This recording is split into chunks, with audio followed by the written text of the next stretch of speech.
Good morning all of you. आज हम बात कर रहे हैं पोस्ट कॉर्ब थ्योरी के बारे में। लोक प्रशासन में पोस्ट कॉर्ब थ्योरी यानी कि जो लोक प्रशासन है, यानी कि जहाँ पर जनता के लिए प्रशासन यानी कि व्यवस्था की जाती है, जनता के लिए उसके लिए योजनाएं बनाई जाती हैं, तो उसमें पोस्ट कॉर्ब थ्योरी लोक प्रशासन के कार्यों को उसकी भूमिका को समझाती है।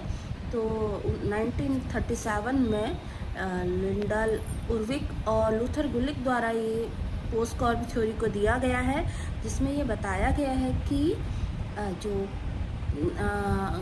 इंग्लिश के 7 लेटर्स से इसको समझाया गया है। जो 7 कार्य हैं, उन कार्य प्रक्रियाओं को अंग्रेजी के साथ शब्दों के माध्यम से बतलाया गया है, जिसको पोस्ट कॉर्ब थ्योरी का नाम दिया गया है, जिसमें हम पोस्ट कॉर्ब यानी कि पी, पहला जो शब्द इसमें प्रयुक्त होता है पी फॉर प्लानिंग यानी कि योजना बनाना। किसी भी कार्य के लिए आप किस तरीके से उस कार्य को कैसे करेंगे, क्या करेंगे, उसके लिए जो योजना बनाई जाती है वो प्लानिंग के अंतर्गत आती है। तो लोक प्रशासन का भी पहला जो कार्य होता है वो यही होता है कि आप किस तरह से अपने कार्यों को पूर्ण करने के लिए, अपने जो उद्देश्य उसकी प्राप्ति के लिए कार्यों की योजना आप किस तरीके से बनाएंगे। दूसरा इसमें है ओ यानी कि ऑर्गेनाइजेशन। एक ऑर्गेनाइजेशन यानी कि संगठन बनाना।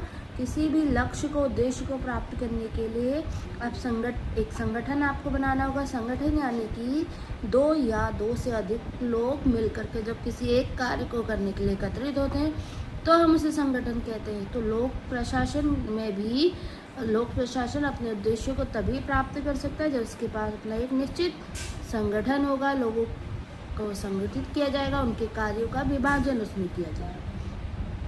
तो ओ हो गया। उसके बाद आता है POS एस यानी कि स्टाफिंग यानी कि कर्मचारियों की व्यवस्था करना। कर्मचारियों की व्यवस्था कि आपको विभिन्न कार्यों को लोक प्रशासन के अंतर्गत करना होता है, तो विभिन्न तरह के कर्मचारियों की भी यहाँ पर ज़रूरत उसमें पड़ती है। तो लोक प्रशासन के अंतर्गत कर्मचारियों की व्यवस्था करना भी उसका एक कार्य है।